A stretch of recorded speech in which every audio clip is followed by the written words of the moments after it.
ಕನ್ನಡ ಚಿತ್ರರಂಗದಲ್ಲಿ ತಾಯಿ ಮಗನ ಸೆಂಟಿಮೆಂಟ್ ವರ್ಕೌಟ್ ಆಗಿದೆ. ಪ್ರೇಕ್ಷಕರು ಆ ಸಿನಿಮಾವನ್ನು ಒಪ್ಕೊಂಡಿದ್ದಾರೆ. ಇದೀಗ ಮತ್ತೊಂದು ಪ್ರಯೋಗ, ತಂದೆ ಮಗನ ಬಾಂಧವ್ಯದ ಕುರಿತಾದಂತಹ ಚಿತ್ರ, ಅದು ಸನ್ ಆಫ್ ಮುತ್ತಣ್ಣ. ಸೊ ನಿಮ್ಗೆ ಗೊತ್ತಿರ್ಬೋದು, ಈಗಾಗಲೇ ಟೀಸರ್ ಮಿಲಿಯನ್ಸ್ ವ್ಯೂಸ್ ಅನ್ನ ಪಡ್ಕೊಂಡಿದೆ. ಸದ್ಯಕ್ಕೆ ನಮ್ಮ ಜೊತೆಗೆ ರಂಗಾಡ್ ರಘು ಸರ್ ಇದ್ದಾರೆ. ಅವ್ರನ್ನ ಮಾತಾಡಿಸುವಂತ ಪ್ರಯತ್ನ ಮಾಡ್ತೀನಿ. ಸರ್, ತಂದೆ ಮಗನ ಬಾಂಧವ್ಯದ ಒಂದು ಕತೆ, ಎಮೋಷನಲ್ ಅಟ್ಯಾಚ್ಮೆಂಟ್ ಪ್ರೇಕ್ಷಕರಿಗೆ ತುಂಬಾ ಇಷ್ಟ ಅನ್ಸುತ್ತೆ. ಹೌದು, ನಾವು ಒಟ್ಟು ಭಾರತೀಯ ಚಿತ್ರಗಳನ್ನು ನೋಡ್ತಾ ಬಂದಾಗ ಈ ಥರ ಎಮೋಷ್ನಲ್ ಸಿನಿಮಾಗಳು ಅದು ಎಲ್ಲ ಭಾಷೆಯಲ್ಲೂ, ಅದು ಹಿಂದಿ ಆಗ್ಬೋದು, ಕನ್ನಡ, ತೆಲುಗು, ತಮಿಳು, ತುಂಬ ಒಂಥರ ತುಂಬ ಸಕ್ಸಸ್ ಕೊಟ್ಟಿದ್ದಾವೆ. ನಿಮಗೆ ಆ ಸೀಸನ್ಗೆ ತಕ್ಕನಂಗೆ ಈಗ ದೆವ್ವದ ಸೀಸನ್ನಲ್ಲಿ ದೆವ್ವದ ಸಿನಿಮಾ ಗೆದ್ದಿದ್ದಾವೆ. ಕಾಮಿಡಿ ಸಿನಿಮಾ ಬಂದಾಗ ಕಾಮಿಡಿ ಸಿನಿಮಾಗಳು ತುಂಬ ಗೆದ್ದಿದ್ದಾವೆ. ಆದರೆ ಈ ಥರದ್ದು ಎಮೋಷ್ನಲ್ ಸಿನಿಮಾಗಳು ವಿಶೇಷವಾಗಿ ತಂದೆ ಮತ್ತು ತಾಯಿ ನಿಮಗೆ ಫಸ್ಟ್ ಅಂಡರ್ಲೈನ್, ಅದು ಎಲ್ಲ ಭಾಷೆಯಲ್ಲೂ ಗೆದ್ದಿದ್ದಾರೆ. ತಂದೆದು ಇದೆ, ಅಲ್ಲಲ್ಲಿದೆ. ಈಗ ನನಗೆ ಈ ಥರದ್ದು ಸನ್ ಆಫ್ ಮುತ್ತಣ್ಣದಲ್ಲಿ ಹೌದು, ಇದು ತಂದೆ ಸಿನಿಮಾ, ಹೌದು ತಂದೆ ಮತ್ತು ಮಗನ ಸಿನಿಮಾನೇ ಹೌದು, ಆದರೆ ತಂದೆ ಅಲ್ಲ. ಆದರೆ ಹೌದು, ಆ ತಂದೆ ಮತ್ತು ಮಗನ ಬಾಂಧವ್ಯ, ಅದರ ಜೊತೆ ಒಂದು ಈ ತಂದೆಗೆ ಒಂದು ತಾಯಿ ಮಮಕಾರ ಸಿಗುವಂಥ ಸಿನಿಮಾ ಇದು. ನಾರ್ಮಲ್ಲಿಗೆ ತಂದೆ ಮಗ, ಹಂಗಾಗಿ ಅವರಿಬ್ಬರೇನೋ ಒಂದಷ್ಟು ಮಾಡ್ತಾರೆ, ಜಗಳ ಆಡ್ತಾರೆ, ಕಿತ್ತಾಡ್ತಾರೆ, ಏನೋ ಮಾಡ್ತಾರೆ ಅಂತಂದಿದ್ರೆ ನಾವು ಅದೊಂದು ಸಣ್ಣದಾಗ ಒಂದು ರೆಗ್ಯುಲರ್ ಆಗೋದು. ಅದಲ್ಲದೆ ನಾನು ಅದಕ್ಕೆ ಹೇಳಿದವಾಗ ತಂದೆ ಹೌದು, ಆದರೆ ತಂದೆ ಅಲ್ಲ, ಆದರೆ ತಂದೆ ಹೌದು, ಇಷ್ಟೆಲ್ಲ ಅಂಶಗಳಿದೆ. ಸರ್, ನಿಮಗೆ ಯಾವುದೇ ಕ್ಯಾರೆಕ್ಟರ್ ಕೊಡಲಿ ಸರ್, ನೀವು ಹಿಂಗೆ ಹೊಡೆಯೋದ್ರಲ್ಲಿ ಆ್ಯಕ್ಟ್ ಮಾಡುವಂಥ ಒಂದು ಕಲಾವಿದ. ಅದು ನಗ್ಸೋದಾಗಿರ್ಬೋದು, ಅಳಿಸೋದಾಗಿರ್ಬೋದು. ನೀವು ಯಾವತ್ತೂ ಅಳಿಸೋದಷ್ಟು ಈಸಿ ಅಲ್ಲ ಅನಿಸುತ್ತೆ, ಅಥವಾ ನಗ್ಸೋದು ಈಸಿ ಅಲ್ಲ ಅನಿಸುತ್ತೆ. ಬಟ್ ಈ ನಗು ಅಂದರೆ ಕಾಮಿಡಿ ಬಂದಾಗ ನೀವು ಯಾವ ಥರ ಪಾತ್ರವನ್ನು ನಿಮ್ಮೊಳಗಡೆ ನೀವು ಅಳವಡಿಸ್ಕೋತೀರಾ. ಈ ಎಮೋಷನ್ ಅಂತ ಬಂದಾಗ ಎಷ್ಟೋ ಸಿನಿಮಾಗಳಲ್ಲಿ ಕಣ್ಣೀರು ಹಾಕ್ಸಿದ್ದೀರಾ ಪ್ರೇಕ್ಷಕರನ್ನು. ಸೊ ಇಲ್ಲೂ ಕೂಡ ಅದು ಇದೆ ಅಂತ ಕಾಣುತ್ತೆ, ಯಾಕಂದರೆ ತಂದೆ ಮಗ ಅಂತ ಬಂದಾಗ ಎಮೋಷನ್ ಪಕ್ಕ ಅಲ್ಲಿ. ಸೊ ಯಾವ ಥರ ಅಳಿಸ್ತೀರಾ ನೀವು ಪ್ರೇಕ್ಷಕರನ್ನು? ಅದು ಹೌದು, ನಿಜವಾಗ್ಲೂ ಒಟ್ಟು ಈಗ ಒಂದು ಮನೆ ಅಂತಂದಮೇಲೆ ನಿಮಗೆ ಅಪ್ಪ ಅಮ್ಮ ಅದು ಅವ್ರಿಗೆ ಇಲ್ಲದೆ ಇರ್ಬೋದು, ಆದರೆ ಅವರು ಜನ್ಮ ಕೊಟ್ಟರು ಅಂದರೆ ಅವರು ಒಂದು ನೆನಪು ಕೊಟ್ಟು ಹೋಗ್ತಾರೆ ನಮಗೆ. ಒಂದು ಯಾವುದೇ ಮನೆಯಲ್ಲಿ ಅಪ್ಪ ಅಮ್ಮ ಅಣ್ಣ ತಂಗಿ ಅಕ್ಕ ಇವರೆಲ್ಲರದು ಒಂದು ಕುಟುಂಬ. ಮೊದಲಿಗೆ ನಮ್ಗೆ ಅದೊಂಥರ ಆ ಕುಟುಂಬ ಕಾಣೋದು. ಬರ್ತಾ ನಾವು ದುಡಿಮೆ ಮಾಡಬೇಕು, ನಗರ ಜೀವನಗಳಿಗೆ ಹೋಗಿ ಸೇರ್ಕೋಬೇಕು, ಅಯ್ಯೋ ಏನಪ್ಪ ಹಳ್ಳಿಲಿ ಮಾಡೋಕ್ಕಾಗಲ್ಲ ಅಂತ ನಗರಕ್ಕೆ ಬಂದಾಗ ಆ ಕುಟುಂಬದ ಡಿಟ್ಯಾಚ್ಮೆಂಟ್ ಕಾಣ್ತಾ ಬರುತ್ತೆ. ಇವಾಗ ನೋಡಿ, ನೀವು ಯಾವುದೇ ಹಳ್ಳಿಲಿ ಹೋಗಿ ನೋಡಿ, ಆ ಹಳ್ಳಿಲೆಲ್ಲ ಬರೀ ವಯಸ್ಸಾದವ್ರು ಇರ್ತಾರೆ, ಮಕ್ಕಳಿರ್ತಾರೆ, ಚಿಕ್ಕ ಮಕ್ಕಳಿರ್ತಾರೆ, ಪ್ರಾಯದವ್ರು ಇರೋದೇ ಇಲ್ಲ. ಅವರೆಲ್ಲ ಎಲ್ಲೋದ್ರೂ ಎಲ್ಲ ದುಡಿಯೋಕ್ಕೆ ಇಲ್ಲಿ ಬೆಂಗಳೂರಿಗೆ ಹೋಗ್ತಾರೆ, ಹೈದ್ರಾಬಾದ್, ದೊಡ್ಡ ಸಿಟಿಗಳಿಗೆ ಹೋಗಿರ್ತಾರೆ. ಪುಣ್ಯಕ್ಕೆ ನಿಮಗೆ ಹಳ್ಳಿಗಳಲ್ಲಿ ಈ ವೃದ್ಧಾಶ್ರಮಗಳು ಕಾಣೋದಿಲ್ಲ, ಆದರೆ ನಗರದಲ್ಲಿ ಇದು ಹೈಟೆಕ್ವರೆಗೂ ಬಂದುಬಿಟ್ಟಿದೆ. ಹೈಟೆಕ್ ಆಶ್ರಮಗಳವರೆಗೂ ಬಂದುಬಿಟ್ಟಿದ್ದಾರೆ. ನೀವು ಅದೆಂಥ ಹೈಟೆಕ್ ಆಶ್ರಮ ಆಗಲಿ, ಅದು ಎಂಥದೇ ಆಗಲಿ, ಬೆಳಗ್ಗೆ 6:30 ಬಂದುಬಿಟ್ಟು ಆ ಮಗನೋ ಮಗಳೋ ಅಥವಾ ಮೊಮ್ಮಕ್ಕಳು ಯಾರಾದರೂ ಅಪ್ಪ ತಾತ ಅನ್ನೋದಿದೆಯಲ್ಲ, ಅದು ಎನರ್ಜಿ. ಆ ಎನರ್ಜಿ ಮುಂದೆ ಅವನ್ಯಾರೋ ಅಲ್ಲಿದ್ದಂಥವ್ರು ಬಂದು good morning sir, we getting up sir, we are going to yoga sir ಅಂತ ಅನ್ನೋದಿದೆಯಲ್ಲ, ಅದು ಅಷ್ಟು ಇಷ್ಟ ಆಗಲ್ಲ. ಸರ್, ಈ ಸಿನಿಮಾ ಮೂಲಕ ವೃದ್ಧಾಶ್ರಮಕ್ಕೇನು ಸೇರಿಸ್ತಾರೆ ಮಕ್ಕಳು ತಂದೆ ತಾಯಿಯನ್ನು, ಅದಕ್ಕೊಂದು ಕಡಿವಾಣ ಬೀಳುವಂಥ ಪ್ರಯತ್ನ ಈ ಸಿನಿಮಾದಲ್ಲಿ ನಡೆದಿದೆಯಾ? ನಾವು ಈಗ ಒಂದು ಸಿನಿಮಾದ ಮೂಲಕ ಆ ಥರದ್ದು ಒಂದೇ ಸರಿ ಈಗ ಮಾಡಿಬಿಡ್ತೀವಿ, ಈ ಥರದ್ದು ಆಗಿಬಿಡುತ್ತೆ ಅಂತ ನಾವು ಹೇಳೋಕ್ಕಾಗಲ್ಲ. ಒಂದು ಸಣ್ಣದ ಒಂದು ಯೋಚನೆ ಅಂತೂ ಮಾಡುತ್ತೆ ಅಂತ ಅನಿಸುತ್ತೆ. ನಾನು ಹೇಳ್ತಿರೋದು ಒಂದು ಯೋಚನೆ ಮಾಡಿಸುತ್ತೆ. ಆದರೆ ನನ್ನ ಪುಣ್ಯಕ್ಕೆ ನನ್ನ ಪಾತ್ರದಲ್ಲಿ ಸಿಕ್ಬಿಡ್ತಾನಂತ ಮಗ ನನ್ನ ಮಗ ನನಗೆ ನನ್ನ ಹೆಂಡತಿ ತೀರೋಗಿರ್ತಾಳೆ, ಆದರೆ ನನಗೆ ನನ್ನ ಹೆಂಡತಿಯಿಂದ ಈ ತಾಯಿಯ ಮಮತೆ ಬೇಕಲ್ಲ, ಅದು ನನಗೆ ಗೊತ್ತಿರಲ್ಲ. ಈ ಮಗನಿಂದ ಸಿಕ್ಬಿಡುತ್ತೆ ನನಗದು. ಅಯ್ಯೋ ರಾಮನೇ, ಇವನು ಎಂಥ ಮಗನಪ್ಪ ಇವನು, ಎಲ್ಲನೂ ಹಂಗೆ ವಿಚಾರಿಸ್ತಾನಲ್ಲ, ಊಟದ್ದು ತಿಂಡಿದ್ದು, ಅಪ್ಪ ಅಲ್ಲಿ ಹಂಗೆ, ಅಪ್ಪ ಕ್ಯಾಪ್ಟನ್ ಅದು ಇದು. ನನಗೆ ಅದೊಂಥರ ಅದು ನಿಜವಾಗ್ಲೂ ಈ ಪ್ರಣಮ್ ತುಂಬ ಚೆನ್ನಾಗಿ ಅದು ಮಾಡಿದ್ದಾರೆ ಅಂತ ಅನ್ನಿಸ್ತು. ನನಗೂ ಅಷ್ಟೇ, ನಾನು ಆ ಕ್ಷಣದಲ್ಲಿ ಈಗ ಅಪ್ಪ ಅನ್ನೋದಕ್ಕಿಂತ ಕೆಲವು ಕಡೆ ನಾನು ಸುಮಾರು ಕಡೆ ಮಗ ಆಗ್ಬಿಟ್ಟಿದ್ದೀನಿ. ಸಖತ್ತಾಗಿ ಜಗಳಾಡ್ತೀವಿ, ಜಗಳಾಗಿ ಹಂಗೆ ಇಂಟ್ರೋವರ್ಟ್ ಆಗಿಬಿಡ್ತೀವಿ. ಅಯ್ಯೋ ನಾನು ಕೇಳಬಾರ್ದಿತ್ತೇನಪ್ಪ, ನಾನು ತುಂಬ ಒಳಕ್ಕೆ ಹೋಗ್ಬಿಟ್ಟ ಅವನ ವಿಚಾರದಲ್ಲಿ ಅಂತ ಅವನಿಗೂ ಅನಿಸ್ಬಿಡುತ್ತೆ. ಅಯ್ಯೋ ನಮ್ಮಪ್ಪ ನಂಗೆ ಹಿಂಗೆ ಮಾಡಬಾರ್ದು, ನಮ್ಮ ಕ್ಯಾಟ ಹಿಂಗೆ ಮಾಡಬಾರ್ದಿತ್ತು. ತಿರ್ಗಾ ತಪ್ಪು ತಿಳ್ಕೊಂಡು ಬಂದಿರ್ತೀವಿ. ಆದರೆ ಅದೆಲ್ಲದಕ್ಕೂ ಮೀರಿದ್ದೊಂದು ಒಂದು ರಿಸಲ್ಟ್ನ ಪ್ರೇಕ್ಷಕರು ಯೋಚನೆ ಮಾಡೋಂಗೆ, ನಾವೂ ಯೋಚನೆ ಮಾಡೋಂಗೆ ಇದರಲ್ಲಿ ನಿರ್ದೇಶಕರು ಯೋಚನೆ ಮಾಡಿ ಮಾಡಿಸಿದ್ದಾರೆ. ಸರ್, ಮೇಜರ್ ಮುತ್ತಣ್ಣನಿಗೆ ಅವ್ನು ರಿಯಲ್ ಮಗ ಅಲ್ಲ, ಆದರೆ ಮಗನಾಗಿ ನೀವು ಒಪ್ಕೊಂಡಿರ್ತೀರ. ಬಟ್ ಆ ಕೆಲವೊಂದು ಸನ್ನಿವೇಶಗಳಲ್ಲಿ ಅದು ಗೊತ್ತಾಗ್ಬಿಟ್ಟಾಗ ಬ್ರೇಕ್ ಡೌನ್ ಆಗುವಂಥದ್ದು ಇಂಥದ್ದೆಲ್ಲ ಇರುತ್ತೆ. ಈ ಸಿನಿಮಾದಲ್ಲಿ ಅದೇ ಥರ ಇದೆಯಾ? ನನ್ನ ಮಗ ಅಲ್ಲ, ಮಗನೇ, ಅದ್ರ ಮಗ ಅಲ್ಲ, ಅದ್ರ ಮಗ ಹೌದು, ಇಷ್ಟು ವಿಚಾರ ಇದೆ. ಸರ್, ನೀವು ತಂದೆಯಾದಾಗ ಆ ಖುಷಿ ಹೆಂಗಿತ್ತು ಸರ್ ರಿಯಲ್ ಲೈಫಲ್ಲಿ? ನನಗೆ ಅದನ್ನು ನನ್ನ ಮಗಳು ಹುಟ್ಟಿದ್ದು ಆ ಕ್ಷಣ ನನಗೆ ಅದು ಅಯ್ಯೋ ತುಂಬ ಅಲ್ವಾ. ನನ್ನ ರೂಪ ಆಗ್ಬೋದು, ನನ್ನ ಹೆಂಡತಿ ರೂಪ ಆಗ್ಬೋದು, ನನ್ನ ಕೈ, ನನ್ನ ಕಾಲು, ನನ್ನ ಕಣ್ಣು, ನನ್ನ ಒಂದು ಬಾಡಿ ಇಷ್ಟ, ನನ್ನ ಬಣ್ಣ ಅಥವಾ ನನ್ನ ಹೆಂಡ್ತಿದು ಕಣ್ಣು, ಅವೆಲ್ಲ ಒಂಥರ ಅದನ್ನು ನಾವು ಗುರುತಿಸ್ಬೇಕಾಗಿಲ್ಲ, ಅವರಲ್ಲೇ ಅವೆಲ್ಲ ಕಾಣ್ತವೆ. ಅದು ನಿಜವಾಗ್ಲೂ ನನಗೆ ಅದು ತುಂಬ ಮರೆಯಲಾರದ ಕ್ಷಣ ನನಗೆ. ಆವಾಗ ಸೆಪ್ಟೆಂಬರ್ 7 ಇನ್ನೊಂದು ತಿಂಗಳು ಬರ್ತಾರೆ, ನನ್ನ ಮಗಳು ಬರ್ತಾರೆ. ಸೆಪ್ಟೆಂಬರ್ 7, 1999. ಅವತ್ತು ಅವಳು ಹುಟ್ಟಿದ್ದಿನ ಬೆಳಗ್ಗೆ 9 ಗಂಟೆ 15 ನಿಮಿಷಕ್ಕೆ ನಾವು ಹುಟ್ಟಿದ್ದವಳು. ಇವಾಗ ಅವಳಿಗೆ 25-26 ವರ್ಷ. ಅವಳು ಅಂಡರ್ಸ್ಟ್ಯಾಂಡಿಂಗಲ್ಲಂತೂ ಇವತ್ತು ನಾನು ಅದನ್ನು ನೋವೇ ಮಾಡೋಕ್ಕಾಗಲ್ಲ. ಕೆಲವೆಲ್ಲ ಎಷ್ಟು ಚೆನ್ನಾಗಿ ಅರ್ಥ ಮಾಡಿಬಿಡ್ತಾಳೆ, ಅರ್ಥ ಮಾಡ್ಕೋತಾಳೆ ಅವಳೆ. ಅದು ಹೆಂಗೆ ಬಂತೋ ಗೊತ್ತಿಲ್ಲ ನನಗೆ. ಅಂದರೆ ಅದಕ್ಕಿಂತ ತುಂಬ ಖುಷಿ ಪಡುವಂಥದ್ದು, ಆಶ್ಚರ್ಯ ಪಡುವಂಥದ್ದು ಎಲ್ಲನೂ ಅವಳೆಲ್ಲ ಹೇಳ್ತಾ ಹೋದ್ಲು. ಕಥಕ್ ಕಲ್ತ್ಕೊಂಡ್ಲು ಒಂದಷ್ಟು ವರ್ಷ. ಆಮೇಲೆ ಅಪ್ಪ ನಂಗೆ ಇದು ಬೇಡ ಅಂತ ಅಂದ್ಬಿಟ್ಲು. 15 ವರ್ಷ ಕಲ್ತ್ಕೊಂಡು ಅಪ್ಪ ಬೇಡ ಅಂದ್ಬಿಟ್ಲು. ಆಮೇಲಿಂದ ನಾನು ಯಾವುದೇ ಕಾರಣಕ್ಕೂ ಟೆಕ್ನಿಕಲ್ ಕೋರ್ಸ್ಗೆ ಹೋಗಲ್ಲ ಅಂತಂದು, ಯಾವುದು ಡಾಕ್ಟ್ರು ಅದು ಹೋಗಲ್ಲ. ಸರಿ ಬಿಟ್ಟ ಅಂತಂದರೆ ನೀವೇನು ಮಾಡ್ತೀವಿ ಅಂತ ನಾನು ಸೈಕಾಲಜಿ ಓದ್ತೀನಿ ಅಂತ MA ಮಾಸ್ಟರ್ಸ್ ಮಾಡಿದ್ಲು. ಅದು ನಮ್ಗೆ ಗೊತ್ತಿಲ್ಲದಂಗೆ ಅಮ್ಮ ಮೊದಲಿಂದನೂ ಸಂಚಾರಿ ಥಿಯೇಟ್ರನ್ನ ಮಾಡ್ತಿದ್ಲು. ಅದರಿಂದ ಸಾಕಷ್ಟು 150-200 ಜನ ಮಕ್ಕಳು ಅಂದರೆ ಕಾಲೇಜಿಗೆ ಹುಡುಗರು ಎಲ್ಲ ತಯಾರಾದ್ರು ಅಲ್ಲಿಂದ. ಸಂಚಾರಿ ವಿಜಯ್ ಆಗ್ಬೋದು, ಅರವಿಂದ್ ಕುಪ್ಲಿಕರು, ಪ್ರಸನ್ನ, ಧನುಷು ಎಲ್ಲ ಸುಮಾರು ಜನ ತಯಾರಾಗಿದೆ. ನಾನು ಆ್ಯಕ್ಟ್ ಮಾಡ್ತೀನಿ ಅಂತ ಇಲ್ಲಾಗಲೇ ಸಾಕಷ್ಟು ಶೋಗಳು ಮಾಡಿದ್ದಾಳೆ. ಅಂದರೆ ಎಲ್ಲೋ ಈಗ ನಮಗೆ ರಂಗಭೂಮಿ ಇದೆಯಲ್ಲ, ಥಿಯೇಟ್ರ್ ಇದೆಯಲ್ಲ, ನಮ್ಮನ್ನು ಹೆಚ್ಚು ಮನುಷ್ಯರು ನಾವು ಮಾಡಿದ್ದು, ಒಟ್ಟು ಸಮಾಜ ಅಂತ ತಿಳ್ಕೊಂಡಿದ್ದು, ಒಟ್ಟು ಒಬ್ಬರನ್ನೊಬ್ಬರನ್ನ ಅರ್ಥ ಮಾಡ್ಕೊಳ್ಳೋದು ಕಲಿಸಿದ್ದು ರಂಗಭೂಮಿ ನಮಗೆ. ಆ ಮಕ್ಳಿಗೂ ಆ ಮಗುಗೆ ಬಂದಿದೆಯಲ್ಲ, ಅದೆಲ್ಲ ನನಗೆ ತಂದೆಯಾಗಿ ನನಗೆ ಭಾಳ ಖುಷಿ ಅಂತ. ಎಸ್ಪೆಷಲಿ ಗಂಡು ಮಕ್ಕಳಿಗೆ ತಾಯಿ ಮೇಲೆ ಅಟ್ಯಾಚ್ಮೆಂಟ್ ಜಾಸ್ತಿ, ಹೆಣ್ಮಕ್ಳಿಗೆ ತಂದೆ ಮೇಲೆ ಅಟ್ಯಾಚ್ಮೆಂಟ್ ಜಾಸ್ತಿ ಇರುತ್ತೆ. ಸೊ ನಿಮ್ಮಿಬ್ಬರ ಬಾಂಡಿಂಗ್ ಹೆಂಗಿದೆ, ತಂದೆ ಮಗಳ ಬಾಂಡಿಂಗ್ ಹೆಂಗಿದೆ? ತುಂಬ ಚೆನ್ನಾಗಿದೆ, ಅದರಲ್ಲೇನು ಇದೇನಿಲ್ಲ. ಕೆಲವು ವಿಚಾರಗಳನ್ನು ಅವಳು ಫಸ್ಟು ನನ್ನ ಹತ್ರನೇ ಮಾತಾಡ್ತಾಳೆ ಕೆಲವು. ಆಮೇಲೆ ನಾನು ಅಂದ್ಕೋತೀನಿ ಇದು ನನ್ನ ಹತ್ರನೇ ಫಸ್ಟ್ ನನಗೆ ಹೇಳ್ತಿದ್ದಾಳೆ ಅಂತ. ಇಲ್ಲ, ಫಸ್ಟ್ ಹೋಗಿ ಅಮ್ಮಂಗೆ ಹೇಳಿರ್ತಾಳೆ, ಅವಾಗ ಅಪ್ಪಂಗೆ ಹೇಳೋಕೆ ಅಂತಿರ್ತಾಳೆ, ಫಸ್ಟ್ ಬಂದು ನನಗೆ ಹೇಳ್ತಾಳೆ. ಎಲ್ಲನೂ ಫಸ್ಟ್ ಏನೇ ಆಗಲಿ ನಮ್ಮಿಬ್ಬರಿಗೆ ಆ ಥರದ್ದು.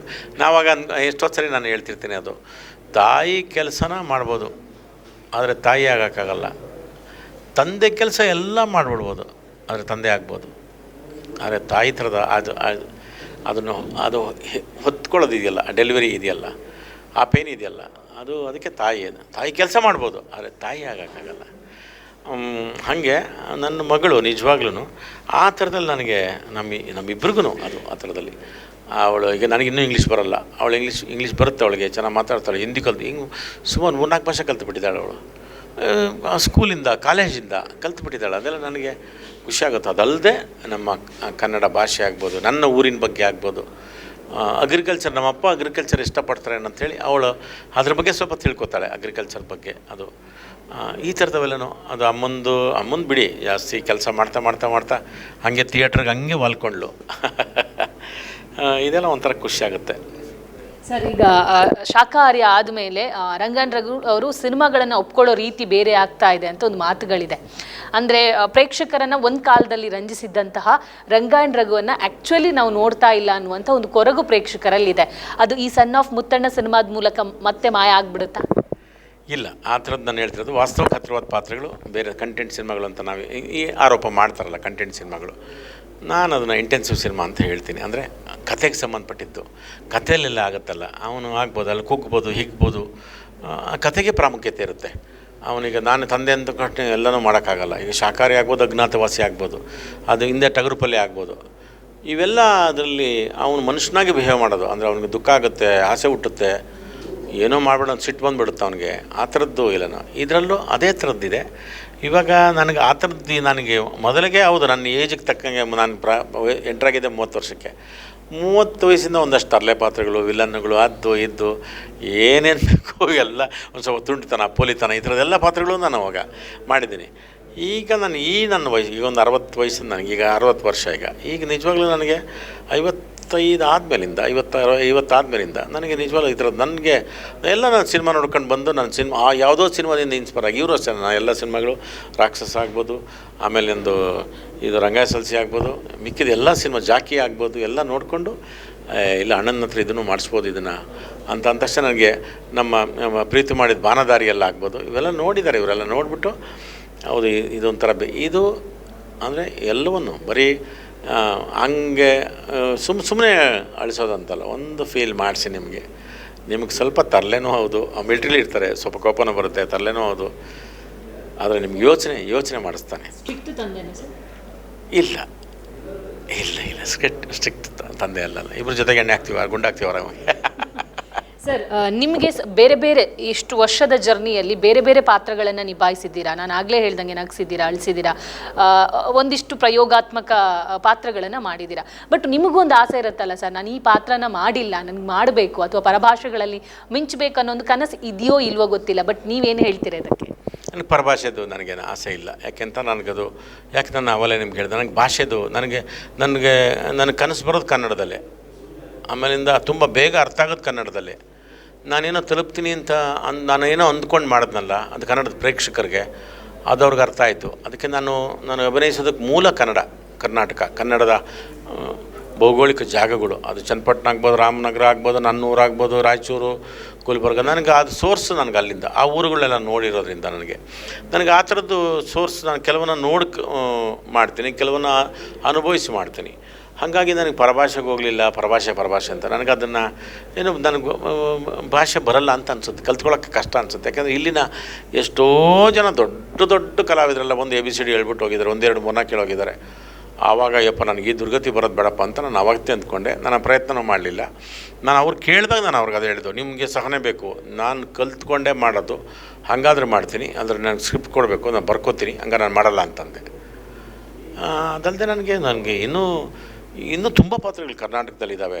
ರಾಜ್ಕುಮಾರ್ ಅವರು ಅಷ್ಟು ಪಾತ್ರಗಳೆಲ್ಲ ಮಾಡಿದ್ದಾರೆ. ಕನಕದಾಸ, ಪುರಂದರದಾಸ, ಪುರಂದರದ ಎಷ್ಟು ಪಾತ್ರಗಳು, ಸಂತ ತುಕಾರಾಮು, ಆಮೇಲೆ ಪೌರಾಣಿಕ ಪಾತ್ರಗಳು ಎಷ್ಟು ಮಾಡಿದ್ದಾರೆ ರಾಜ್ಕುಮಾರ್. ಸಾಮಾಜಿಕ ಪಾತ್ರಗಳು ಎಲ್ಲ ಮಾಡಿದ್ದಾರೆ. ನಮಗೆ ಸಾಮಾಜಿಕ ಪಾತ್ರಗಳು ಸಾಕಷ್ಟು ನಮಗೆ ಈಗಿನ ಒಳ್ಳೆಯ ಪಾತ್ರಗಳು, ಕೆಟ್ಟ ಎಲ್ಲ ಸಿಕ್ಕೋದು. ಆದರೆ ನಮಗೇನು ಪುರಾಣದ ಪಾತ್ರಗಳು ಟಚ್ ಮಾಡೋ ಅಂತಾರೆ ಯಾರು ಇಲ್ಲ. ಅದೆಲ್ಲ ಆಸೆ ಇದೆ. ಪುರಾಣಕ್ಕೆ ಸಂಬಂಧಪಟ್ಟದ ಪಾತ್ರಗಳು ಮಾಡಬೇಕು ಅನ್ನೋ ಒಂದು ಆಸೆ ಇದೆ ಅಷ್ಟೇ. ಆದರೆ ನನಗೆ ಇದೇ ಮಾಡಬೇಕು ಅಂತ ನನಗಿಲ್ಲ. ಅದನ್ನು ನಾನು ಡೈರೆಕ್ಟ್ರಿಗೆ ಬಿಡ್ತೀನಿ.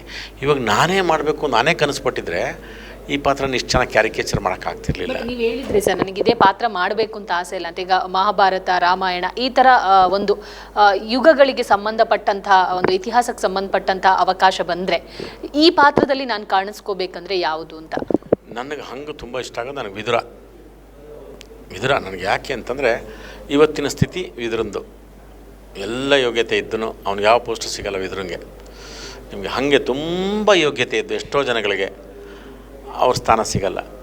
ನೋಡಿ ಈಗ ಅಲ್ಲೇ ತೊಗೊಳ್ಳಿ, ವಿದುರಂಗೆ ಕಣ್ಣು ಚೆನ್ನಾಗಿರುತ್ತೆ, ಕಾಲು ಚೆನ್ನಾಗಿರುತ್ತೆ, ತುಂಬ ಬುದ್ಧಿವಂತ. ಧೃತರಾಷ್ಟ್ರನ ಕಣ್ಣಿಲ್ಲ, ಪಾಂಡು ರಾಜನಿಗೆ ಅದೇನೋ ಪ್ರಾಬ್ಲಮ್, ಹೆಲ್ತ್ ಪ್ರಾಬ್ಲಮ್ಮು, ಅವರಿಬ್ಬರು ರಾಜರಾಗ್ತಾರೆ. ವಿದುರಂಗೆಲ್ಲ ಇರುತ್ತೆ, ಅವನಿಗೆ ಪೋಸ್ಟ್ ಸಿಗಲ್ಲ, ಏನಿಲ್ಲ. ನೀನು ನಮ್ಮ ಜೊತೆಲೇ ಹುಟ್ಟಿದೆ ಕಣೆ, ಆಯ್ತು ಏನೋ ಒಂದು ಕಡೆ ಇರಪ್ಪ, ನಿನಗೆ ಒಳ್ಳೇದು. ಏನೋ ಕೃಷ್ಣ ಬಂದರೆ ವಿದುರನ ಮನೆಗೆ ಹೋಗ್ತಾನೆ, ಕುಂತಿ ಉಳ್ಕೊಳ್ಳೋದು ವಿದುರನ ಮನೆಯಲ್ಲಿ. ಅವನು ಎಷ್ಟು ತೀಕ್ಷ್ಣವಂತಂದ್ರೆ ಅಷ್ಟು ತೀಕ್ಷ್ಣವಂತ, ಬುದ್ಧಿವಂತ, ಇಷ್ಟಾವಂತ. ಅವನು ದುರ್ಯೋಧನಿಗೆ ಅವನ ಬಗ್ಗೆ ಭಯ ಇರುತ್ತೆ, ಅವ್ರ ಜೊತೆಗೆ ಇರ್ತಾನೆ. ಆ ವಿದುರನ ಪಾತ್ರ ನಂಗೆ ತುಂಬ. ಆದರೆ ಇವತ್ತಿನ ಸ್ಥಿತಿ ಆ ಥರದಲ್ಲಿ ತುಂಬ ಜನ ಎಲ್ಲ ಯೋಗ್ಯತೆಗಳಿದ್ದು ಏನೂ ಸಿಗದೆ ಸುಮ್ಮನೆ ಇದ್ದು, ಹೌದಪ್ಪ ನನ್ನ ಕಣ್ಣಿಗೆ ಕಾಣುವಂಥದ್ದು, ನನಗೆ ಗೊತ್ತಾಗುವಂಥದ್ದನ್ನು ನಾನು ಅದನ್ನು ಕ್ಲೀನ್ ಮಾಡ್ತೀನಿ, ಅದನ್ನು ಇದು ಮಾಡ್ತೀನಿ ಅಂತ ಅಂದ್ಕೊಂಡು ಅದನ್ನು ಅಲ್ಲೇ ಇದ್ದಾರೆ. ಹಾಗಾಗಿ ನನಗೆ ವಿದುರನ ಪಾತ್ರ ನನಗೆ ತುಂಬ ಇಷ್ಟ. ಸರ್, ಸನ್ ಆಫ್ ಮುತ್ತಣ್ಣ ವಿಚಾರಕ್ಕೆ ಬರೋದಾದರೆ ಟೈಟಲೇ ಸನ್ ಆಫ್ ಮುತ್ತಣ್ಣ ಅಂತ ಇದೆ. ಸೊ ನೀವು ನಾಯಕರ ಅಥವಾ ಪ್ರಣಮ್ ನಾಯಕನ? ಕತೆ ಇರಲಿ ನಾಯಕ, ಆದರೆ ನೀವು ಸಿನಿಮಾದ ನಾಯಕ ನಮ್ಮ ಪ್ರಣಮ್. ಹೇಳಿದ್ನಲ್ಲ, ಈ ತಂದೆ ಕೂಡ ಈ ತಂದೆನೂ ಮಗು ಮಾಡ್ಕೊಂಡು ತಾಯಿ ಆಗಿಬಿಡ್ತಾನೋ ಕೆಲವು ಸನ್ನಿವೇಶದಲ್ಲಿ ನಮ್ಮ ನಾಯಕ. ಹಾಗಾಗಿ ನಮ್ಮ ಪ್ರಣಾಮ ಇದರಲ್ಲಿ ನಾಯಕ. ಯಾಕಂದ್ರೆ ನನಗೆ ಇನ್ನೊಂದು ನಂಗೆ ಪ್ರಣಾಮ ಇಲ್ಲಿ ಮಾಡ್ತಾರೆ ಅಂದ್ಕೊಳ್ಳಿ, ನನಗೆ ಇನ್ನೊಂದು ಭಾಳ ಖುಷಿಯಾಗಿದ್ದು ಕಲಾವಿದ್ರ ಕುಟುಂಬ. ದೇವಣ್ಣನ ಸಿನಿಮಾ ನೋಡ್ಕೊಂಡು ಬೆಳೆದಿದ್ದು ನಾವೆಲ್ಲನೂ. ಲಾಕಪ್ ಡೆತ್ಗೆ ನಾನು ಕ್ಯೂ ನಿಂತ್ಕೊಂಡಿದ್ದೀನಿ. ಅದು ಯಾವುದು ಫ್ರಂಟ್ ಪೇಜಲ್ಲಿ ಅದು ಮೋಟ್ರ್ ಬೈಕ್ ಆಕ್ಸಿಡೆಂಟ್ ನಾನು ನೋಡಿದಾಗ ಅಯ್ಯಪ್ಪ ರಾಮ್ನೇ ಅಂತ ಅನಿಸ್ಬಿಡ್ತು. ಅಂದರೆ ಆ ಥರದ್ದು ಏನೋ ಒಂದು ಅಡ್ವೆಂಚರ್ ಏನೋ ಮಾಡಬೇಕು ಹೋಗಿ. ಅದು ಸಾವಾಗಿದ್ದು ಅದು ಅಷ್ಟೊಂದು ಸೂಕ್ತ ಅಲ್ಲ, ಅದು ಪ್ರಶ್ನೆ ಬೇರೆ ಅದು. ಆದರೆ ಅವ್ರು ಎಷ್ಟೋ ಸಿನಿಮಾ, ಹುಲಿಯಾ ಸಿನಿಮಾ ಅಂತಲೂ ಎಲ್ಲ ನಾವು ಅವ್ರು ನೋಡಿಕೊಂಡು ಬೆಳೆದ. ಈಗ ಅವ್ರ ಮನೇಲಿ ಎಲ್ಲರೂ ಕಲಾವಿದ್ರೆ. ಪ್ರಣಾಮ್ ಪ್ರಜ್ವಲ್ಲು ಅವರು ಅತ್ತಿಗೆ ಅಮ್ಮ ಕಲಾವಿದರು ಎಲ್ಲರೂ. ಈಗ ಪ್ರಣಾಮ ಈ ಚಿಕ್ಕ ವಯಸ್ಸಿಗೆ ನಿಮಗೆ ಹೀರೋಗೆ ಎಂಟ್ರ್ ಆಗ್ತೀನಿ ಅಂದರೆ ಫೈಟು, ಡ್ಯಾನ್ಸು, ಮಾಸ್ ಅಂತ ಇರ್ತದೆ. ಎಲ್ಲ ಪರ್ಫಾರ್ಮೆನ್ಸ್ ಕಡೆಗೆ ಒತ್ತು ಕೊಡೋವಂಥದ್ದು. ಆದರೆ ಇದಿಲ್ಲ, ಆ್ಯಕ್ಟ್ ಮಾಡಬೇಕು ನಾನು. ಇಲ್ಲ, ಆ್ಯಕ್ಟ್ ಮಾಡೋದಕ್ಕೆ ತುಂಬ ಸ್ಕೋಪ್ ಇದೆ. ನಾನು ಇದನ್ನು ಮಾಡ್ತೀನಿ. ದೇವಣ್ಣ ಅದು ಹೇಳೋದಂತೆ, ಈ ಕಥೆ ಚೆನ್ನಾಗಿದೆ, ಆ್ಯಕ್ಟ್ ಮಾಡಬೇಕು ಮಾಡುವಂತ. ಅವ್ರು ಒಪ್ಕೊಂಡ್ರು ಅಂತ ನಾನು ಸಲೀಸಾಗಿ ಒಪ್ಕೊಂಬಿಟ್ಟೆ. ಅದಕ್ಕೆ ನಾನು ಹೇಳ್ತೀನಿ, ಇದು ಬರೀ ಅಪ್ಪ ಮಗ ಅಷ್ಟೇ ಇಲ್ಲ, ಅದು ಬಿಟ್ಟು ಇನ್ನೊಂದು ಸ್ವಲ್ಪ ಬೇರೆ ಬೇರೆ ಥರ ಇಟ್ಟಿದ್ದಾರೆ ಇಲ್ಲಿ. ಸರ್, ಯಾವುದೇ ಸಿನಿಮಾ ಆಗಬೇಕಿದ್ರೆ ನಿರ್ಮಾಪಕರು ಇಂಪಾರ್ಟೆಂಟ್ ಆಗ್ತಾರೆ. ಎಷ್ಟೇ ಕಥೆಗಳು ರೆಡಿ ಆಗಿರ್ಬೋದು, ಅದಕ್ಕೆ ಸರಿಯಾದ ಪ್ರೊಡಕ್ಷನ್ ಹೌಸ್ ಇಲ್ಲ ಅಂದರೆ ಸಿನಿಮಾ ತೆರೆಗೆ ಬರಲ್ಲ. ಸೊ ನಿಮ್ಮ ಪ್ರೊಡಕ್ಷನ್ ಹೌಸು ಎಷ್ಟು ಸ್ಟ್ರಾಂಗ್ ಆಗಿತ್ತು, ಎಷ್ಟು ಸಪೋರ್ಟಿವ್ ಆಗಿತ್ತು? ಪುರಾತನ ಫಿಲಿಮ್ಸ್ ನಮ್ಮ ಹರಿಯವರು ಅವರು ಬಂದಿದ್ದರು, ನಮ್ಮ ಶ್ರೀಕಾಂತ್ ಇಬ್ಬರು ಒಟ್ಟಿಗೆ ಬಂದು ಕತೆ ಹೇಳಿದಾಗ ಚೆನ್ನಾಗಿ ನಾನು ಫಸ್ಟ್ ಅವ್ರಿಗೆ ಹೇಳಿದೋದೆ, ಹೌದಾ ನೋಡಿ ನೀವೀಗ ಚಿತ್ರರಂಗಕ್ಕೆ ಬರ್ತಾಯಿದ್ರೆ ನಿಮಗೆ ಸ್ವಾಗತ. ಶ್ರೀಕಾಂತ್, ನೀವು ಕಥೆ ಮಾಡಿದ ರೀತಿ ನೋಡಿ ನಾನು ಇವತ್ತು ಶ್ರೀಕಾಂತ್ಗೆ ಹೇಳ್ಬೋದು, ಅದು ಬಾಳಿಕೆ ಬರ್ತಾರೆ. ಶ್ರೀಕಾಂತ್ ಒಂದು ಸುಮಾರು 30-35-40 ವರ್ಷ ಆರಾಮ್ಸೆ ಬಾಳಿಕೆ ಬರ್ತಾರೆ. ನಾನು ಪ್ರೊಡ್ಯೂಸರ್ಗೆ ಹೇಳಿದ್ದು, ಶೂಟಿಂಗ್ ಮುಗಿದು ಹೋಗಿದ ತಕ್ಷಣ, ಡಬ್ಬಿಂಗ್ ಆದ ತಕ್ಷಣ ನೀವು ಸಿನಿಮಾ ಮುಗೀತು ಅಂದ್ಕೊಂಡ್ರೆ ಯಾರೇನು ಮಾಡೋಕ್ಕಾಗಲ್ಲ. ನಾನು ಎಷ್ಟು ಚೆನ್ನಾಗಿ ಅಥವಾ ಪ್ರಣಾಮ ಎಷ್ಟು ಚೆನ್ನಾಗಿ ಮಾಡಿ, ಇಡೀ ತಂಡ ಎಷ್ಟು ಚೆನ್ನಾಗಿ ಆ್ಯಕ್ಟ್ ಮಾಡಿ ಕೂಡ ವೇಸ್ಟ್ ಆಗುತ್ತೆ. ನೀವು ಇದನ್ನು ಜನಕ್ಕೆ ತಲುಪಿಸ್ಬೇಕು. ಹೆಂಗೆ ತಲುಪಿಸ್ಬೇಕು ಅನ್ನೋದು ನೀವು ಯೋಚನೆ ಮಾಡಿ. ಸಿನಿಮಾ ಶೂಟಿಂಗ್ ಮುಗಿದು ಡಬ್ಬಿಂಗ್ ಮುಗಿದ ಮೇಲೆ ನಿಮ್ಮ ಕೆಲಸ ಶುರುವಾಗುತ್ತೆ. ನೀವು ಅದನ್ನು ಮಾರ್ಕೆಟ್ ಮಾಡೋದಾಗಲಿ, ಅದಕ್ಕೇನೇನು ಬೇಕೋ ಎಲ್ಲ ಥರದ್ದು ಮಾಡೋದಾಗಲಿ, ನಮ್ಮನ್ನು ಬಳಸ್ಕೊಳ್ಳೋ ರೀತಿ ಆಗ್ಬೋದು, ಅದೆಲ್ಲ ನಿಮಗೆ ಬಿಟ್ಟಿದ್ದು. ನೀವಾಗ ಇದ್ದಕ್ಕಿದಂಗೆ ಫಿಕ್ಸ್ ಮಾಡಿಬಿಟ್ಟು ಬನ್ನಿ ಅಂದರೆ ಬರೋಕ್ಕಾಗಲ್ಲ. ಅದೆಲ್ಲನೂ ಈ ಶೂಟಿಂಗ್ ಮಾಡ್ಬೇಕಾದ್ರೆ ಎಷ್ಟು ಶ್ರದ್ಧೆ ಇರುತ್ತೋ ನಿಮ್ಮ ಪಿಕ್ಚರ್ನ ರಿಲೀಸ್ ಮಾಡೋವರೆಗೂ ನೀವು ರಿಲೀಸ್ ಮಾಡಿ ಒಂದು 2-3 ವಾರ ಅದನ್ನು ಹಿಡ್ಕೊಳ್ಳೋ ಶಕ್ತಿ ನಿಮಗೆ ಬೇಕು. ಅದನ್ನು ಬೆಳೆಸ್ಕೊಳ್ಳಿ ಅಂತ ನಾನು ಫಸ್ಟೇ ಹೇಳಿದೆ. ಈಗ ನಿಜವಾಗ್ಲೂ ಅದನ್ನು ಮಾಡ್ತಿದ್ದಾರೆ. ಯಾಕಂದರೆ ನಿಮಗೆ ಕೆಲವ್ರು ಹೊಸಬ್ರಿಗೆ ಏನಾಗುತ್ತೆ, ಶೂಟಿಂಗ್ ಮುಗಿದ ತಕ್ಷಣ ಪ್ರೆಸ್ ಮೀಟ್ ಮಾಡ್ಬಿಡೋಣ, ಮಾತಾಡ್ಬಿಡೋಣ, ಹೇಳ್ಬಿಡೋಣ. ಎಲ್ಲೋ ನಾವು ಡೇಟ್ ಅನೌನ್ಸ್ ಆಗಿರಲ್ಲ, ಅವಾಗೆಲ್ಲ ನಾವು ಕತೆ ಹೇಳ್ಬಿಟ್ಟು ಮರ್ತೋಗ್ತಾರೆ. ತಿರ್ಗಾ ನಾವು ಮತ್ತೆ ಕತೆ ಹೇಳ್ಬೇಕಂದ್ರೆ ನಮಗೆ ಮೂಡಿರಲ್ಲ. ನಾವೇನು ಅದು ಹಂಗಾಯ್ತು ಅದು ಹೆಂಗಾಯ್ತು ಹಂಗೆ ತಿಳಿಸ್ಬಿಡ್ತೀವಿ. ಈಗ ನಾನು ಕೆಲಸ ಮಾಡಿದ್ದೀನಿ ಅಂದರೆ ನನಗೊಂದು ಆಸಕ್ತಿ ಇದೆಯಲ್ಲ, ಅದೆಲ್ಲ ಮತ್ತೆ ಇವಾಗ ನಾನು ಅದಕ್ಕೆ ನಂಗೆ ರೈಟ್ ಟೈಮು ಇದನ್ನು ಮಾಡಿ ಅಂತಂದು. ಇಲ್ಲ ಅವ್ರು ಹಂಗೆ ಮಾಡಿದ್ರು, ಡೇಟ್ ಅನೌನ್ಸ್ ಮಾಡಿದ್ಮೇಲೆ ಮತ್ತೆ ನಮ್ಮನ್ನೆಲ್ಲರನ್ನೂ ಮತ್ತೆ ಬಂದು ಮೀಟ್ ಮಾಡಿ ಹಿಂಗೆ ಮಾಡೋಣ ಅಂತಂದರು. ಎಸ್ ಆಯ್ತಪ್ಪ, ನಾನು ಫ್ರೀ ಮಾಡ್ಕೊತೀನಿ ಅಂಥೇಳಿ ನಿಜವಾಗ್ಲೂ ಮಾಡ್ತಾಯಿದ್ವಿ. ಅವ್ರಿಗೂ ಆಮೇಲಿಂದ ಪ್ರತಿ ಶುಕ್ರವಾರ ಒಂದು ಸಿನಿಮಾ ನೋಡ್ತಾರೆ. ಕನ್ನಡದ ಪಕ್ಕಾ ಅಭಿಮಾನಿ, ಶಿವರಾಜ್ಕುಮಾರ್ ಅಭಿಮಾನಿ, ಎಲ್ಲರ ಬಗ್ಗೆನೂ ಗೊತ್ತು, ಸಿನಿಮಾದ ಬಗ್ಗೆ ಯಾವ ಸಿನಿಮಾ ಯಾವಾಗ ಬಂತು, ಹಾಡುಗಳು ಗೊತ್ತು, ಚೆನ್ನಾಗಿ ಹಾಡ್ತಾರೆ. ಹಾಗಾಗಿ ಪುರಾತನ ಫಿಲಿಮ್ಸ್ಗೆ ಒಂದು ಒಳ್ಳೆಯದಾಗಲಿ ಅಂತ ಕೂಡ ನಾನು ಅಭಿರುಚಿ ಇರುವಂಥ ನಿರ್ಮಾಪಕರು. Thank you. ಕೊನೆಯದಾಗಿ ಸರ್, ಸಿನಿಮಾ ಹೊರತುಪಡಿಸಿ ಮಾತಾಡೋದಾದರೆ ಇತ್ತೀಚಿನ ದಿನಗಳಲ್ಲಿ ಸಾಮಾಜಿಕ ಜಾಲತಾಣದಲ್ಲಿ ಒಂದು ಬೆಳವಣಿಗೆಗಳಾಗ್ತಾ ಇದೆ. ಸೋಷಲ್ ಮೀಡಿಯಾದ ಅತ್ಯಾಚಾರ ಆಗಿರುವಂಥದ್ದು, ಅಭಿಮಾನಿಗಳ ಹೆಸರುಗಳಲ್ಲಿ ಒಂದಿಷ್ಟು ಕಮೆಂಟ್ಸ್ಗಳು, ಬ್ಯಾಡ್ ಕಮೆಂಟ್ಸ್ಗಳು ಬರ್ತಾ ಇರುವಂಥದ್ದು, ಇದ್ರ ಬಗ್ಗೆ ಏನು ಹೇಳ್ತೀವಿ? ಸಿನಿಮಾ ಅನ್ನೋದೊಂದು ಬಹಳ ದೊಡ್ಡ ಉದ್ಯಮ, ದೊಡ್ಡ ಕುಟುಂಬ. ಅದನ್ನು ಸಿನಿಮಾದವರೇ ತೀರ್ಮಾನ ಮಾಡಿದ್ರೆ ಒಳ್ಳೆಯದನ್ನು ಒಬ್ಬ ಡೈರೆಕ್ಟ್ರು, ಒಬ್ಬ ನಿರ್ಮಾಪಕರು, ಒಬ್ಬರು ಹೀರೋನೋ, ಒಬ್ಬ ಕಲಾವಿದರು, ನಮ್ಮ ಡಿಪಾರ್ಟ್ಮೆಂಟ್ ಸುಮಾರು ಎಷ್ಟಿದ್ದಾವೆ, ಮೇಕಪ್, ಕಾಸ್ಟ್ಯೂಮ್ ಎಲ್ಲ ಇದೆ. ಅವ್ರು ಯಾರೋ ಸಂಬಂಧನೇ, ಅವರಿಂದ ಏನೂ ಉಪಯೋಗ ಆಗಲ್ಲ. ಅವನೇನೋ ಎಲ್ಲರ ಬಗ್ಗೆ ಕೆಟ್ಟದಾಗ ಮಾತಾಡ್ಕೊಂಡು ಮಾಡ್ತಾನೆ ಅಂತಂದರೆ ಅವನು ಕೂಡ ಅಮ್ಮನ ಹೊಟ್ಟೆಲೇ ಬಂದಿರೋದು. ಅವನು ಈ ಥರದ್ದು ಮಾಡಬೇಕು. ಒಂದು ಸರಿ ಅವನ ಅಮ್ಮನನ್ನು, ಅವನ ಅಕ್ಕನನ್ನು, ಅವನ ತಂಗಿಯನ್ನು ನೆನೆಸ್ಕೊಂಡು ಮಾಡಲಿ. ನಾವು ರಕ್ತ ಮಾಂಸ ಇರೋರೆ, ಸಿಟ್ಟು ಬರುತ್ತಲ್ವ ನಿಜವಾಗ್ಲೂ. ಪೊಲೀಸರು ಅದು ನೀವು ಈ ತಂಟೆಗೆ ಬಂದರೆ ಒಂದು ಶಾಕ್ ಹೊಡೆದಂಗೆ ಆಗಬೇಕು. ಅಯ್ಯೋ ಹೋಗ್ಬಾರ್ದಪ್ಪ, ನಿಜವಾಗ್ಲೂ ಏನೇನು ಮಾಡಬಾರ್ದಪ್ಪ ಅಂತ. ಆ ಥರದ್ದೊಂದು ಕಾನೂನು ಮಾಡಬೇಕು, ಮಾಡಿ ನಿಜವಾಗ್ಲೂ ಮಾಡಬೇಕು. ಅಂದರೆ ಏನು ಅವ್ರು ತೀರ್ಮಾನ ಮಾಡ್ತಾರೆ ಹೇಳಿ ನೋಡು. ಒಂದು ಸಿನಿಮಾ ಎಷ್ಟು ಖರ್ಚು ಮಾಡ್ತಾರೆ, ಎಷ್ಟು ಶ್ರಮ ಹಾಕಿರ್ತೀವಿ ಒಂದು ಸಿನಿಮಾನ. ಹಂಗಂದ್ಬಿಟ್ಟು ಅದು ಯಾವುದೋ ಹೀರೋಯಿನ್ನ ಯಾರನ್ನೇ ಆಗಲಿ, ಹೆಣ್ಮಗುನ ಅಷ್ಟೊಂದು ಸಲೀಸಾಗಿ ಮಾಡಿಬಿಟ್ರೆ ಸಿಟ್ಟು ಬಂದೇ ಬರುತ್ತೆ ಯಾರಿಗೇ ಆಗಲಿ. ಎಲ್ಲರ ಮನೇಲಿ ಹೆಣ್ಮಕ್ಳಿದ್ದಾರೆ. ಇದೊಂದು ಕೆಟ್ಟ ಬಳಕೆ. ಅದನ್ನು ಪೊಲೀಸು ನಿಜವಾಗ್ಲೂ ಕಾನೂನಾತ್ಮಕ ಸರಿಯಾದ ಮಾಡಬೇಕು.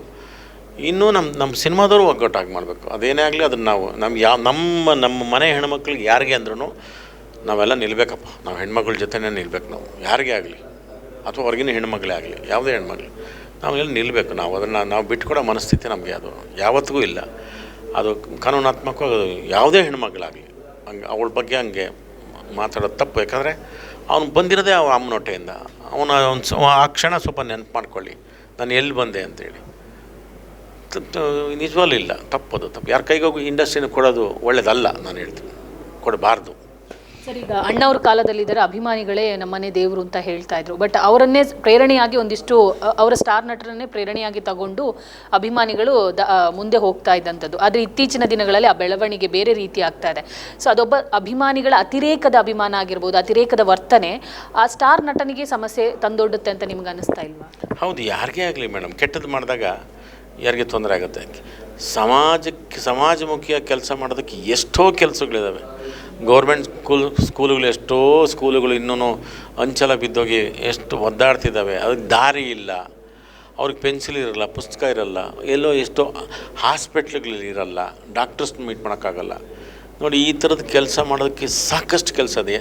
ನಮಗೆ ಸ್ವಾತಂತ್ರ್ಯ ಬಂತು 78-79 ವರ್ಷ ಆಗ್ತಾ ಬಂದ್ರೂ ಇನ್ನೂ ಎಷ್ಟು ಕೆಲಸ. ಸರ್ಕಾರ ಇನ್ನೂ ಎಷ್ಟು ಬುಕ್ ಸೆಟ್ಟೆ ಕೊಟ್ಟರು, ಏನೋ ಮಾಡಿದ್ರು, ಇನ್ನೂ ಕೊರತೆಗಳು ಹಂಗೆ ಕಾಣ್ತಿದ್ದಾವೆ. ನಮಗೆ ಈಗ ನಮ್ಮ ಪ್ರೇಕ್ಷಕರು ಬೇಕಲ್ವಾ? ಕನ್ನಡ ಸಿನಿಮಾ ನೋಡೋಕ್ಕೆ ನಾವು ಪ್ರೇಕ್ಷಕರಿಲ್ಲ ಅಂತೀವಿ. ನಮ್ಮ ಪ್ರೇಕ್ಷಕರು ಬರಬೇಕಲ್ಲ. ನಮ್ಮ ನಾಯಕ ನಟರು ಎಲ್ಲರಿಗೂ ಆ ಶಕ್ತಿ ಇದೆ, ಎಲ್ಲರಿಗೂ ಶಕ್ತಿ ಇದೆ ನಿಜವಾಗ್ಲೂ. ಆ ಥರದ ಹಳ್ಳಿಗಳಲ್ಲಿ ಆ ಥರ ಗೌರ್ಮೆಂಟ್ ಸ್ಕೂಲು, ಶಾಲೆ, ಹಾಸ್ಪಿಟ್ಲು, ಈ ಥರದ್ದು ನಿಜವಾಗ್ಲೂ ಆ ಥರದಕ್ಕೆ ಎನ್ಕರೇಜ್ ಮಾಡೋಣ. ಈ ಥರದನ್ನು ನಿಜವಾಗ್ಲೂ ಎಲ್ಲರೂ ಯಾರೇ ಆಗಲಿ ಅವ್ರು ಖಂಡಿಸ್ಬೇಕು. ಇದನ್ನು ಬೆಳೆಯೋಕ್ಕೆ ಬಿಡಬಾರ್ದು. ಇದು ಬೆಳೆಯೋಕ್ಕೆ ಬಿಟ್ಟರೆ ಅವನು ನಮ್ಮ ತಲೆ ಮೇಲೆ ಅವನು ಕೂತ್ಕೋತಾನೆ. ನೋಡ್ದ, ನಾನು ತೀರ್ಮಾನ ಮಾಡ್ತೀನಿ ಇಂಡಸ್ಟ್ರಿ ಇರಬೇಕೋ ಬೇಡ, ನಾನು ತೀರ್ಮಾನ ಮಾಡ್ತೀನಿ ಅಂತ. ಅವ್ರು ಬೇಕಾ ನಮಗೆ? ಬೇಡ.